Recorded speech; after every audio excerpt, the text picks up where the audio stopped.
Assalamualaikum warahmatullahi wabarakatuh. Selamat pagi anak-anakku semuanya. Syukur Alhamdulillah kita masih dalam keadaan sehat walafiat, selalu dalam lindungan Allah Subhanahu wa taala. Semoga semua keluarga kita, orang-orang terdekat kita, orang-orang tercinta kita juga demikian. Selalu dilindungi oleh Allah Subhanahu wa taala. Baik anak-anakku semuanya, hari ini kita berjumpa lagi dalam pelajaran fikih. Kita melanjutkan pelajaran berikutnya setelah kemarin ya, pekan kemarin bersama Ustazah Diana membahas tentang bersuci atau mandi setelah haid, maka hari ini kita akan lanjutkan dengan bersuci setelah mimpi basah atau ihtilam. Baik anak-anakku semuanya, mari kita bersama-sama untuk berusaha mempelajari tentang bersuci setelah mimpi basah ya. Yuk, kita mulai. Baik, anak-anakku semuanya, kita lanjutkan ya. Untuk bersuci setelah mimpi basah ini kita harus memahami betul apa itu ihtilam atau mimpi basah ya. Eh, Kemarin dalam tanda-tanda dewasa, tanda-tanda balik, kita sudah mempelajari tentang ihtilam atau mimpi basah. Ya, kita ulang lagi. Terjadinya mimpi basah itu ya ketika seorang laki-laki tidur, kemudian saat bangun sudah mengeluarkan sperma atau air mani, ya. Sperma ini adalah eh, anugerah dari Allah Subhanahu wa taala kepada semua manusia, ya, termasuk juga hewan yang laki-laki itu kalau sudah siap secara fisik, sudah dewasa, maka akan eh, memproduksi sperma. Nah, anak-anak semuanya, mimpi basah ini merupakan tanda-tanda balik bagi laki-laki. Nah, gitu ya. Nah, mimpi basah merupakan sebuah hadas besar, ya. Berarti berhadas kalau sudah mimpi basah. Orang yang masih mempunyai hadas besar yang disebabkan mimpi basah disebut sebagai orang yang sedang junub. Ya, berarti berhadas. Ya, tidak suci badannya, gitu ya. Baik, berikutnya, hal-hal yang dilarang bagi orang yang sedang junub atau mengalami mimpi basah itu hampir sama seperti orang yang sedang haid yang dilarang. Tetapi bedanya adalah kalau orang junub itu masih boleh puasa, ya. Kalau bangun, ya misalkan Ramadan gitu ya, bangunnya sudah kesiangan tapi masih eh, kondisi junub, maka puasanya tetap sah, boleh dilanjutkan, gitu ya. Adapun hal yang dilarang bagi orang yang sedang junub itu diantaranya sholat, ya hampir sama seperti haid ya, tawaf atau mengelilingi Ka'bah ya 7 kali itu ya, menyentuh mushaf dan membaca Al-Quran ya, iktikaf atau berdiam diri di masjid dengan tujuan niat untuk melakukan ibadah. Nah, kalau sudah junub begitu berarti harus atau wajib untuk mandi. Ya, dan mandinya ini tidak sama seperti mandi biasa seperti yang kita lakukan tiap hari ya. Yang pertama adalah niat ya, niat untuk mandi ya, niat untuk mandi junub ini ya. Boleh ya, boleh dilakukan dalam hati ya, tidak harus diucapkan ya. Rukun berikutnya adalah meratakan air ke seluruh tubuh. Ini berarti kita harus ya eh, membasahi seluruh bagian tubuh kita. Nggak ada yang masih kering. Nah, kalau masih ada yang kering atau belum kena air, maka itu belum sah, gitu ya.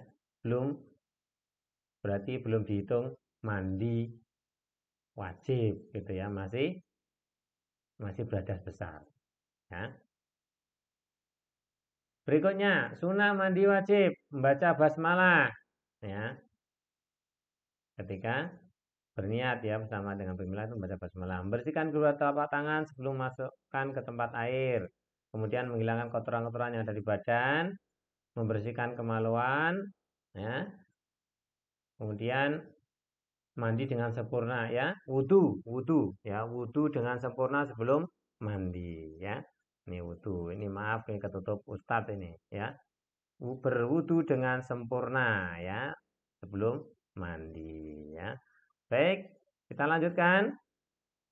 Sunnah mandi berikutnya mencelupkan kedua tangan ke dalam air dan menyiram ke akar-akar rambut ya. Jadi rambutnya biar basah sampai ke kulit-kulitnya ya, terkena air. Menyiram air ke kepala sebanyak 3 kali gitu ya. Mendahulukan anggota badan sebelah kanan. Berikutnya tidak meminta tolong kepada orang lain kecuali ada uzur ya, dan tidak berbicara-bicara. Ketika mandi di kamar mandi itu kita menghindari pembicaraan ya, kecuali memang darurat ya. Anak-anakku semuanya itu tadi eh, rukun dan sunnahnya mandi wajib. Nah, selanjutnya kita sebagai muslim kalau sudah ihtilam berarti sudah balik, berarti punya kewajiban untuk melakukan ibadah, melakukan kewajiban-kewajiban kepada Allah Subhanahu wa taala yang salah satu syaratnya adalah suci dari hadas dan najis. Nah, ketika habis atau selesai atau mengalami ihtilam atau mimpi basah, maka segeralah untuk mandi ya. Jangan menunda-nunda karena kalau menunda-nunda nanti bisa jadi sholatnya tidak terlaksana atau tidak sah hingga terlewat waktunya. Ya, tidak boleh ya. Nah, kita harus memahami juga perbedaan antara mandi wajib, mandi biasa dan mandi sunnah ya. Mandi wajib itu adalah mandi yang kita laksanakan untuk mensucikan diri ya. Mensucikan diri dari hadas besar misalkan tadi setelah haid atau setelah eh, ihtilam itu ya. Berikutnya mandi sunnah. Banyak contohnya. Mandi sunnah itu menjelang sholat Jumat ya. Sebelum sholat Idul Adha, Idul Fitri dan lain sebagainya ya. Berikutnya adalah mandi biasa. Mandi biasa ini yang kita laksanakan setiap hari itu. Itu namanya mandi biasa ya.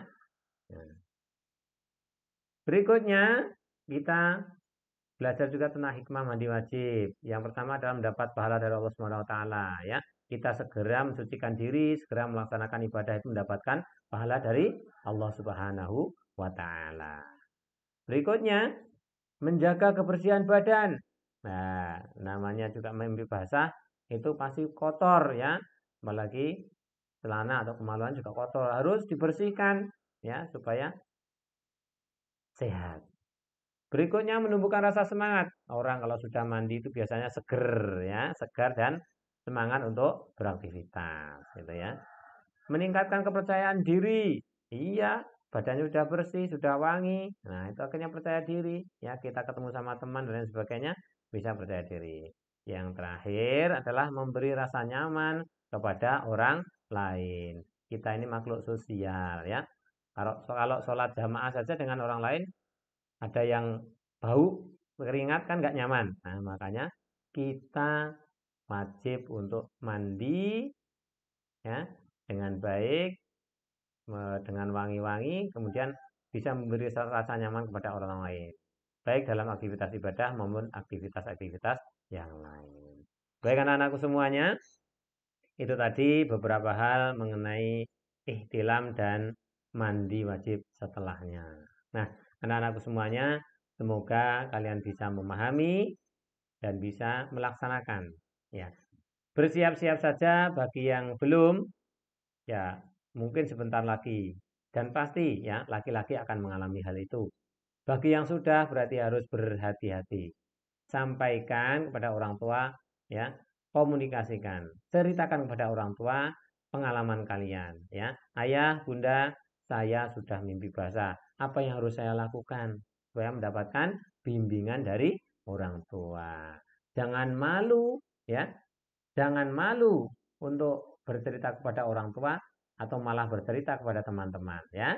Gitu ya. Ceritakan saja kepada orang tua. Baik, semuanya selamat belajar ya, dikerjakan latihan-latihan soal dalam buku paketnya dan eh, semoga setiap hari, setiap waktu yang terlewat dari hidup kita selalu mendapatkan tambahan ilmu dan menambah kebaikan amal kita. Amin ya rabbal alamin. Cukup sekian. Assalamualaikum warahmatullahi wabarakatuh.